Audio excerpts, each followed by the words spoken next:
Anniversaries are always a time to reflect, but for the 10th anniversary of the Skoll World Forum, we thought that the opportunity was really to look forward. And so we asked friends, folks who'd been part of the forum community for many years, to join us in imagining what the future might be. Yeah,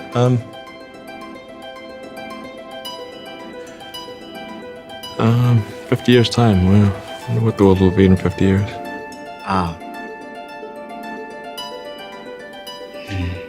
In 100 years from now,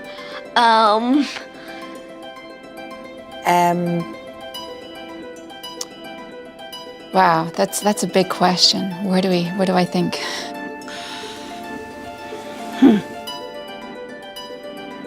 Well, I was afraid of that question.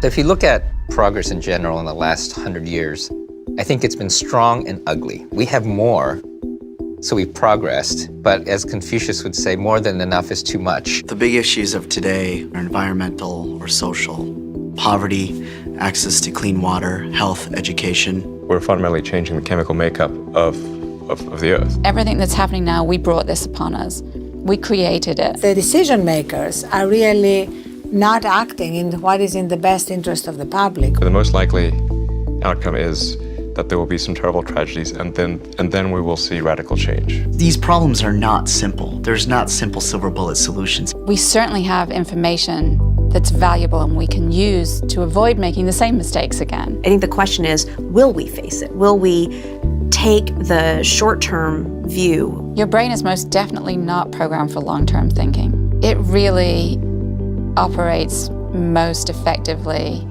in the here and now. you and I are fundamentally not different from hunter-gatherers. We still have basically the same brain, the same neural connections, and so we have this extraordinary situation that there is this mismatch between our natural evolutionary timescale and the timescale of socioeconomic evolution. If you demand open-ended growth, exponential growth, that means you have to innovate faster and faster, and you can't keep up with it. And that system, I believe, is doomed to collapse. We're kind of at the point of no return of trying to deal with some of our problems in a linear way. We need nonlinear change, and nonlinear change only happens when you get sort of a wildfire of support from the people. We know the solutions are out there. The question now is, how do we connect them? We know what we need to do, but we seem to lack the will to do it. We do need to bring all these minds together, and we need to recognize all of these problems are interconnected. I see the world as networks. Everything from the way mitochondria within cells work and cells within bodies work, organisms work, cities work. They are networks. And the internet itself is a network. And in that sense, it's almost spiritual. You see this great unity of life. It's kind of amazing, actually. We are quickly becoming a global neural network. The power of a correct idea in this interconnected age spreads so quickly that scale can happen on a never-before pace. Once you get to the point where just anybody in any community is empowered to learn, design, create, and participate, it'll allow everybody to feel a sense of both ownership and responsibility to each other and to the rest of the world. A world where we've moved from presentation to participation, where billions more voices have entered the conversation. There's so many entities deploying resources to solving the world's most significant challenges. Often they're working in silos, not collaborating, not realizing that they may be tackling some of the same problems. Now a problem can be considered, thought about, crowdsourced, and shared by not just the people who have already thought about a problem, but people who have never thought about the problem. People who may provide, when they think about the problem, a breakthrough insight. Once in a while, I also do think about energy, and I think, yeah, we should use, for example, solar energy instead of oil. Taking oil, which is actually quite precious, and burning it is like using the furniture in your house as firewood. If you look at how people charge cell phones in Africa, all of those ways that they figure out to charge those cell phones, nobody in America would ever have figured them out. Frugal engineering happens in the absence of abundance. Living in a frugal society doesn't mean you're disadvantaged. It means you're advantaged in thinking from the perspective of efficiency. We saw a loan from Nairobi, Kenya, go to someone in Oakland, California, really changing which way people are helping people. So long we've conceived of the North helping the South, but it's so wonderful to see the reverse. This kind of arrogance that just because we have more money that we're smarter has given us this kind of blindness to the fact that we really don't understand these communities we're trying to help. It's because we're trying to fix things with resources rather than trying to fix things through understanding. Understanding how well-being is created and how we're connected to one another and how another person's happiness is so deeply tied to our own. Change happens with people.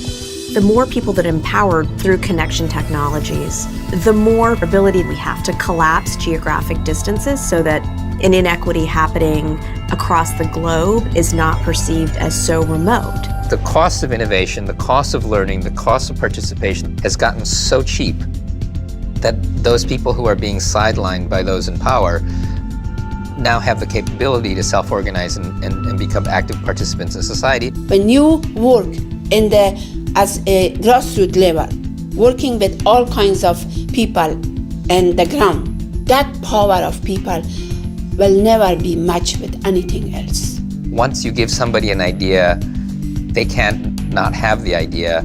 Like a man who lights his light from my taper doesn't diminish the fire that I have. As we become more interconnected, as great ideas swirl faster and faster around the planet, we will become more conscious, and our sense of basic dignity will kick in. The power of connection may reveal what we're capable of and what is possible.